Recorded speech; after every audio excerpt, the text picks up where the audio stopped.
The real problem is, the real problem incels have isn't with women, isn't with trans, isn't with minorities, isn't with anything. The issue with incels is due to atomization. That's the issue. They exist in non-existence. They do not have access to any kind of conscientious social body of which they can interact with on a daily basis for socialization, to be able to have the code, the behavioral code to successfully interact with other people. And because they don't have access to that code, they simply won't learn it. There's nowhere to go from that. Like, you can't just spontaneously acquire that information. It requires a community. It requires people. It requires social settings and scenarios in which they can learn and practice from other people, or be coached and trained by friendly neighbors, be it other men or women or any of that stuff. They get to learn. They can also learn social cues and social norms, social mores, do's and don'ts.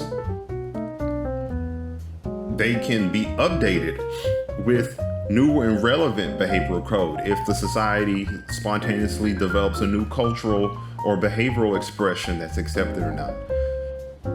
Just like high school, all of the issues that we're dealing with starts at home. And high school is a great place for this, really from birth until high school, because we see throughout all of the formative years, all of the challenges and instances of growth that is presented to us during our socialization process, and what happens when certain individuals don't participate in that. Now, with the advent of the internet and social media and the general accessibility of the general public to the internet, time and essentially technological evolution has brought us to this point where we do have some kind of access to each other through social channels and means. The problem with that is that there's no vetting process, there's no purification process. Those end up becoming developed and utilized specifically by cult groups, but there are no real natural measures in which to deny access or to vet the others, because hey, on the internet we can be anything. We can be whoever we want to be on the internet. And so, due to terms in which I don't have a vocabulary for, because these are realms of economics and certain evolutionary psychology, we've gotten to this point with this economic system that we have to where we have been able to monetize pain, monetize frustration. Now, that's always been a thing, right? That's always been a reason why humans, as we trade, we have the ability to create to serve our needs, but also to create to serve the needs of others. But in this case, these young men are needing real, genuine information that is there to help them. And unfortunately, there is a lack of that real raw desire to truly help these young men and not abuse them or take advantage of them or essentially just grift them, which is where a large amount of current activity is. So many other people have been tackling this issue already. I'm late. I came in simply due to my assessment of the statistics and the general atmospherics of the nation, as well as the internal instability, both political, religious, social, and economic. And I felt that it was appropriate to make an attempt to see if any of my knowledge might be of any use to anybody, to any young person out there.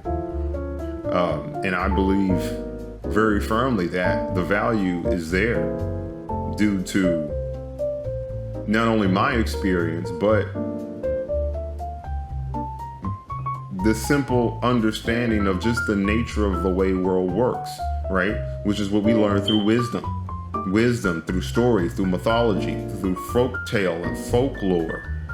Humans have been able to develop a library of of knowledge that serves the human condition itself, that has been cultivated over literally millions of years. If we take the knowledge passed down from prehistoric Paleolithic Stone Age man and take the same behavioral and simple life experiences and encapsulate that into wisdom and pass it down through the generations through story, both oral and written, that knowledge is pure and as potent as it can get. However, that knowledge, each generation has to be updated and made more relevant. It has to progress and evolve to serve each subsequent generation, because through technology and the alteration of our environment, our reality and our current technological reality is in that of its pace towards the singularity, meaning each generation of technological innovations or reduced each generation. Now I know that it's mostly in terms of semiconductor and CPU construction, but it does seem that as the years go by, new technology seems to pop up at a much more rapid pace. Think about the time it went between getting like the Nintendo system to like the PlayStation. And now look at the similar time span in between the iterations of PlayStation, from 3 to 4 to 5. Not the best examples, but it is something I just wanted to tie in there. But seriously, these young men are going online, they're looking for help because they're lost, they're in pain, they don't know which way to turn, and I've yet to see the correct information given to them. There is no kind of self-help dating scenario that will help men who don't have physical access to social spaces that has girls in them. That is a thing. There are places in this country and in this world that does not have an appropriate level or amount of women to serve or to pair off with men. It causes severe societal instability if allowed to persist, because those boys turn into young men, they're turning into middle-aged or older men. And those groups tend to be rife with misogyny, rife with a desire to blame others for their plight, because in a patriarchal system, in this case a patriarchal capitalistic system, it's designed intentionally to keep people separated, to keep people apart, so that way fighting against each other is a lot easier. Certain people out there love when folks do that, because you don't pay attention to what else other dark things that they're doing, like taking women's rights away. So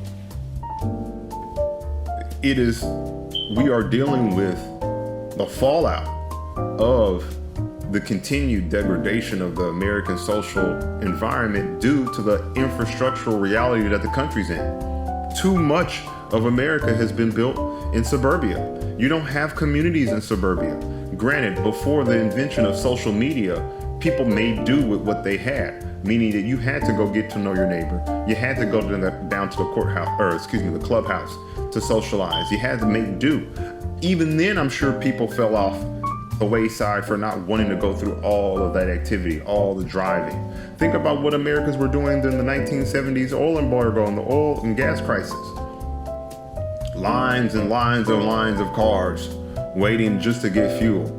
How free is that? How free can you be when you're constrained and trapped in your car, not being able to leave your house if you don't have a ride? Makes it really difficult to meet new people. And of those new people, many of those are girls or women.